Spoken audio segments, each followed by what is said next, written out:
जय हिंद दोस्तों, कैसे हैं आप लोग। दोस्तों, जब से डी वाई चंद्रचूड़ साहब देश के मुख्य न्यायाधीश यानी कि चीफ जस्टिस ऑफ इंडिया बने हैं, तब से हमारे देश के अंदर जुडिशरी को बहुत ही ज़्यादा डिस्कशन हो रहा है। कोई इसके ऊपर एलिगेशन लगाता है कि भाई ये कहीं ना कहीं डेमोक्रेसी को वीक कर रहा है कोलिजियम सिस्टम की वजह से, कम ट्रांसपेरेंसी होने की वजह से।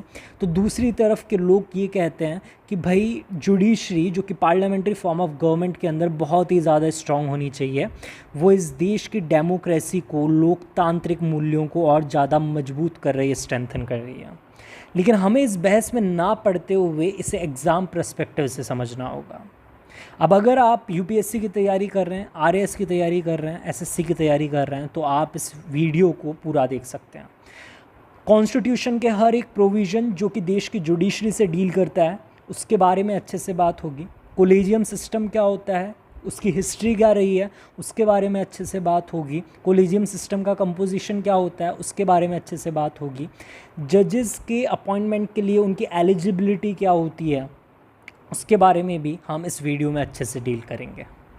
तो शुरुआत करते हैं देश की जुडिशरी, लेकिन उससे पहले हमें एक वर्ड समझना होगा जिसका नाम है फेडरल।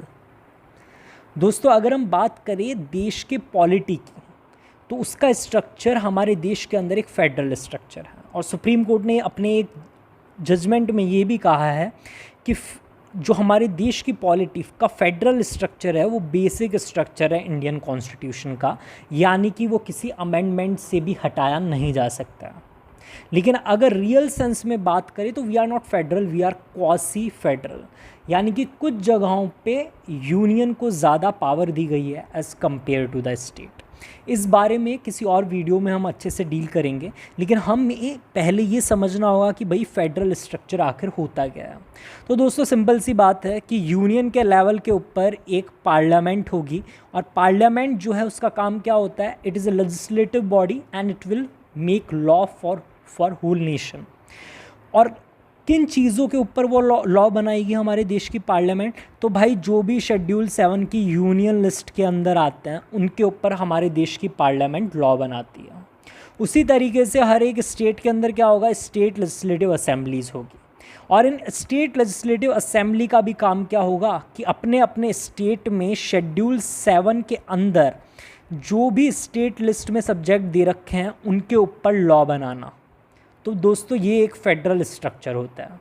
लेकिन अब सवाल उठता है कि हम जुडिशरी के बारे में जब डिटेल से पढ़ें, उससे पहले हमें ये समझना होगा कि हमारे देश की जुडिशरी का आखिर स्ट्रक्चर क्या है। तो अगर हमारे देश की जुडिशरी का स्ट्रक्चर कोई बोले भैया फेडरल है क्या, तो भाई बिल्कुल भी फेडरल नहीं है। It is a single and unified, ठीक है।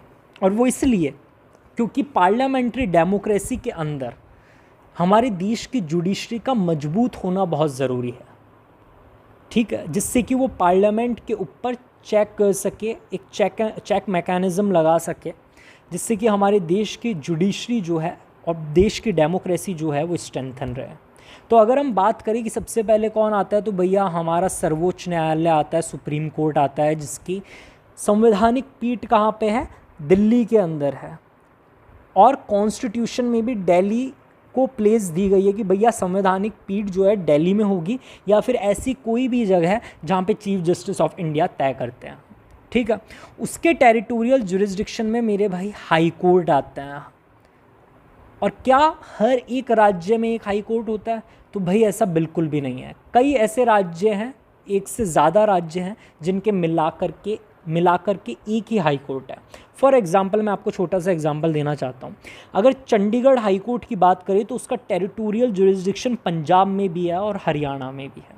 अगर हम गुवाहाटी हाई कोर्ट की बात करें तो उसका जुरिस्डिक्शन जो है नॉर्थ ईस्ट के 3 से 4 राज्यों के अंदर है, ठीक है। और अगर हाई कोर्ट की बात करें तो वो टेरिटोरियल जुरिस्डिक्शन इंजॉय करती है किसके ऊपर, सबऑर्डिनेट कोर्ट के ऊपर, यानी कि जैसे डिस्ट्रिक्ट कोर्ट हो गया, क्रिमिनल कोर्ट, सिविल कोर्ट वगैरह। दोस्तों, इनके बारे में बाद में हम डिटेल में किसी और वीडियो में डिस्कशन करेंगे, हाई कोर्ट, सबऑर्डिनेट कोर्ट के बारे में, कैसे सबऑर्डिनेट कोर्ट के अंदर सिविल कोर्ट, क्रिमिनल कोर्ट क्या होते हैं, कैसे वहाँ पे जजेस का अपॉइंटमेंट होता है, मुंसिफ जज क्या होते हैं, एट्सेट्रा एट्सेट्रा, वो हम सब बाद में देखेंगे। लेकिन पहले हम आते हैं सुप्रीम कोर्ट के ऊपर। अब सबसे ज़रूरी बात है भैया अपॉइंटमेंट ऑफ द जजेस इन द सुप्रीम कोर्ट। तो दोस्तों उसके लिए 4 क्वालिफ़िकेशन क्राइटेरियाज़ हैं। तो पहला तो भाई चीफ जस्टिस ऑफ इंडिया होगा या फिर कोई भी जज जो सुप्रीम कोर्ट का होगा, भैया वो सिटीज़न ऑफ इंडिया होना चाहिए। कल को पाकिस्तान का आदमी आके बोले कि मुझे जज बना दो, बहुत अच्छे लॉ की समझ रखता हूँ, तो भैया हम उसे उठा के थोड़े बना देंगे। तो सिटीज़न ऑफ इंडिया होना मैंडेटरी है, ये तो बहुत ज़रूरी है। अब उसके अलावा हमारे पास में 3 और एलिजिबिलिटी क्राइटेरियाज़ हैं, और उनमें से अगर कोई भी इंसान इन तीनों को एक को फॉलो करता है या फिर क्वालिफाइड होता है, तो फिर he is qualified to become the जज ऑफ सुप्रीम कोर्ट। और पहला इसके अंदर एलिजिबिलिटी क्राइटेरिया क्या है कि भाई अगर आप हाई कोर्ट जज रहे हो, एक हाई कोर्ट के अलग अलग हाई कोर्ट के, ठीक है, फॉर 5 years इन सक्सेशन। शर्त क्या है कि हाई कोर्ट जज आप हों, 5 साल हों, लेकिन सक्सेशन में होने चाहिए, बीच में गैप नहीं आना चाहिए। तो भैया आप एलिजिबल है सुप्रीम कोर्ट के जज बनने के लिए। कोलेजियम अगर आपका नाम रिकमेंड करता है तो आप ज़रूर बन सकते हो। अगर मान लो कोई इंसान हाई कोर्ट का जज नहीं है, ठीक है, तो फिर क्या क्वालिफ़िकेशन हो सकती है? क्या कोई और रास्ता है सुप्रीम कोर्ट के जज बनने का? तो भैया बिल्कुल है। संविधान के हिसाब से अगर आप एडवोकेट रह चुके हैं हाई कोर्ट या सुप्रीम कोर्ट के फॉर 10 years, तो भी आप क्वालिफाइड हो टू बिकम सुप्रीम कोर्ट जज। और अगर ये भी क्राइटेरिया फुलफ़िल नहीं कर पाते हैं आप, और अगर हमारे प्रेसिडेंट महोदय को ये लगता है कि आप बहुत ही अच्छे जुरिस्ट हैं, यानी कि बहुत अच्छी नॉलेज आप लॉ की रखते हैं, तो आपको सीधे उठा करके सुप्रीम कोर्ट का जज बना दिया जाएगा। तो ये 4 क्राइटेरियाज़ हमने देखे। इन 3 क्राइटेरियाज़ में से एक भी अगर फुलफ़िल हो जाता है with citizen of India, you are qualified to become supreme court जज। अब अगर हम बात करें कि भाई संविधान के अंदर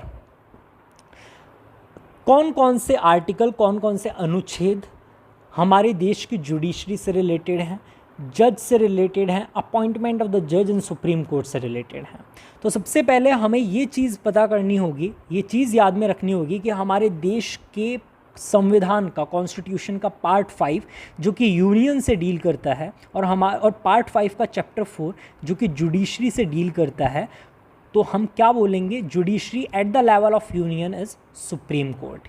यानी कि सुप्रीम कोर्ट से रिलेटेड कोई भी चीज़ हमें कहाँ मिलेगी? संविधान के पार्ट 5 चैप्टर 4 के अंदर।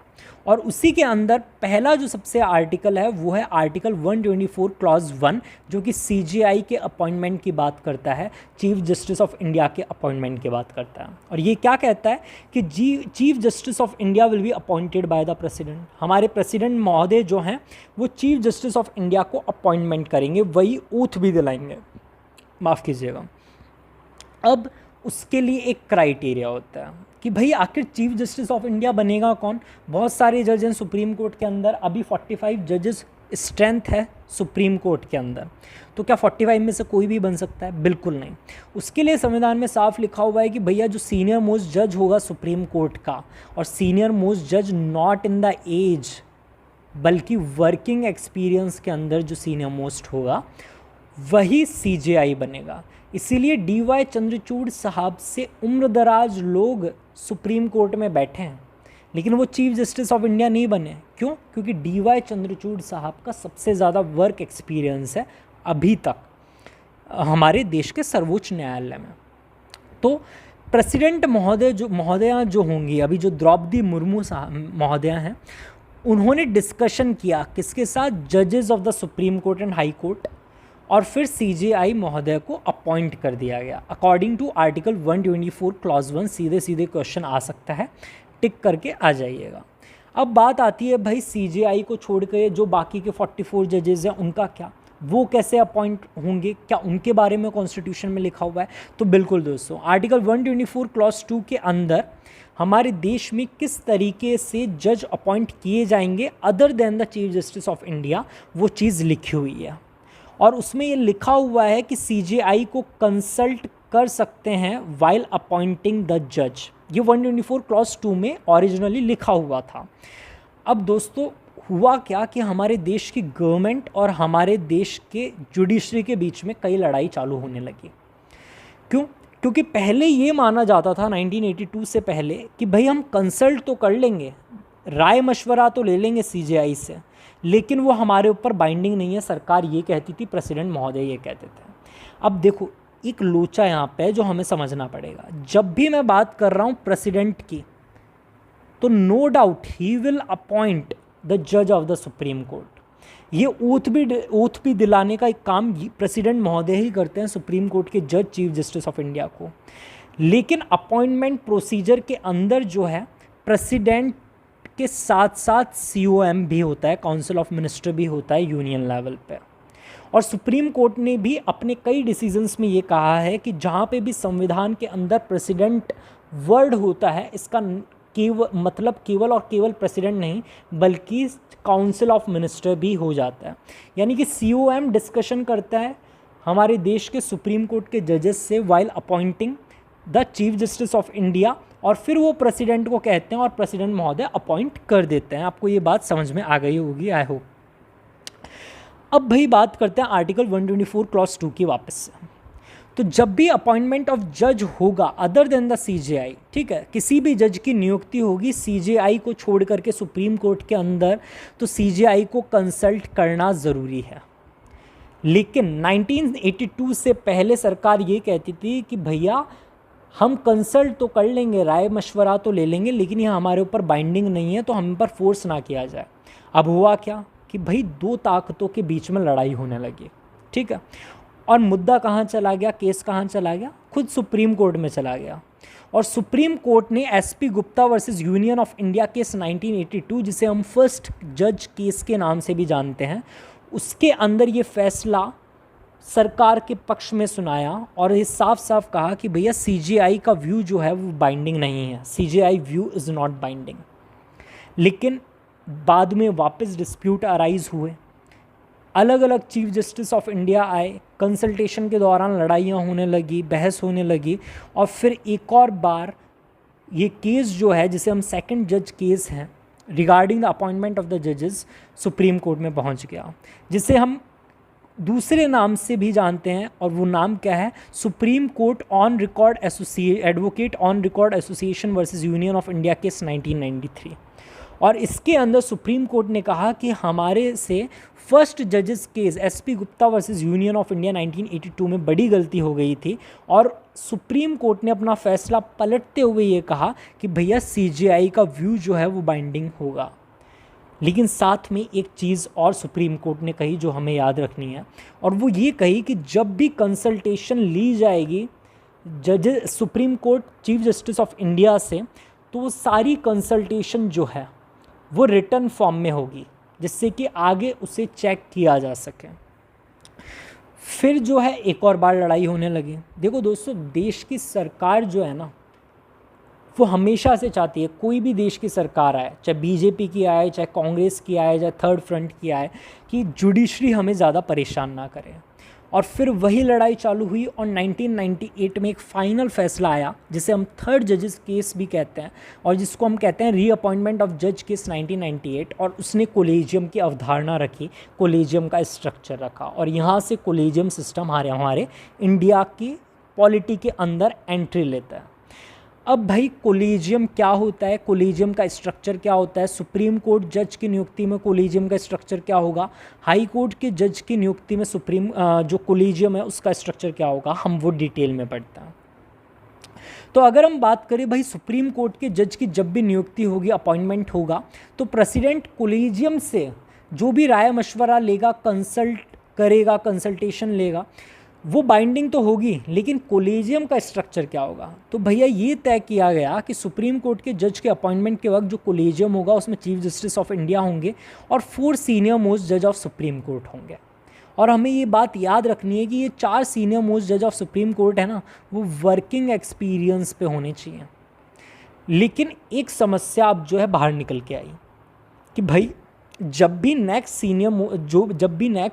जज सुप्रीम कोर्ट का अपॉइंट होगा, तो ये साफ सी बात है कि आने वाले CJI के अंडर भी उसे काम करना पड़ेगा, ठीक है। तो उसकी राय मशवरा, उससे भी कंसल्टेशन लेना ज़रूरी है।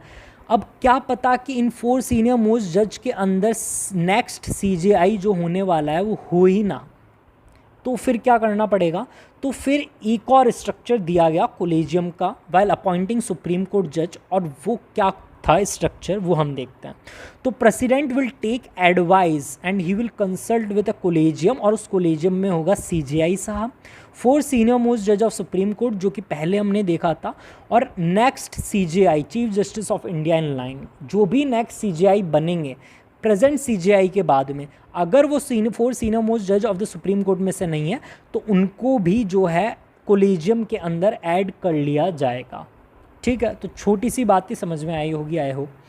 अब बात करते हैं हाई कोर्ट जज के लिए क्या कोलेजियम फॉर्म होगा, तो भैया बिल्कुल होगा। प्रेसिडेंट जो है वो कंसल्ट करेंगे CJI से, 2 सीनियर मोस्ट जज of the supreme court and chief justice of the high court. अब हाई कोर्ट कौन सा, जिस हाई कोर्ट के अंदर जज का अपॉइंटमेंट होने वाला है, नियुक्ति होने वाली है।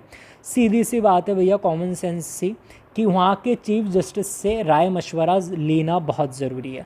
बस हमें याद रखना है कि 4 सीनियर मोस्ट जज जो होते थे उसकी जगह 2 सीनियर मोस्ट जज हो जाएंगे अब सुप्रीम कोर्ट के। अब एक तीसरा केस और बनता है हाई कोर्ट से रिलेटेड, वो है ट्रांसफ़र ऑफ हाई कोर्ट जज।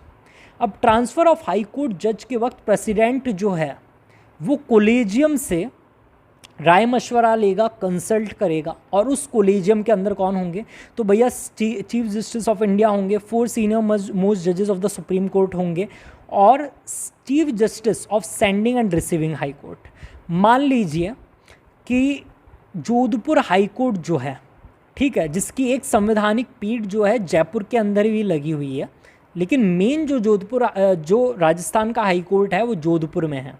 ठीक है, वहाँ से एक जज का ट्रांसफ़र करना है मान लीजिए चंडीगढ़ हाई कोर्ट में। ठीक है तो इसके लिए जो कोलेजियम होगा उसमें CJI महोदय होंगे, हमने देखा 4 सीनियर मोस्ट जज होंगे सुप्रीम कोर्ट के, उसके अलावा जो राजस्थान हाई कोर्ट है उसके चीफ जस्टिस, और जो रिसीविंग हाई कोर्ट है जहाँ पे ट्रांसफ़र करके अब भेजा जाना है ना जज महोदय को, तो उस चंडीगढ़ हाई कोर्ट के हमारे चीफ जस्टिस होंगे। तो ये था कोलेजियम सिस्टम, हमने सुप्रीम कोर्ट को डिटेल में पढ़ा। उसके अलावा जितने भी हमने केसेस हैं वो देखे। आर्टिकल 124 क्लॉज 2, आर्टिकल 124 क्लॉज 1 क्या होता है, हमने सब चीज़ों को डिटेल में देखा। सुप्रीम कोर्ट के जजेस से रिलेटेड कुछ चीज़ें हम नेक्स्ट वीडियो में बात करेंगे। उसी वीडियो के अंदर हम हाई कोर्ट से रिलेटेड भी थोड़ी बहुत बात करेंगे, देश के अंदर कितने हाई कोर्ट हैं हम डिटेल में देखेंगे, और उसके अलावा सब ऑर्डिनेट कोर्ट जो कि बहुत इंपॉर्टेंट हो जाते हैं उसके बारे में भी हम डिटेल से बात करेंगे। आई होप आपको वीडियो अच्छी लगी होगी। जय हिंद, जय भारत।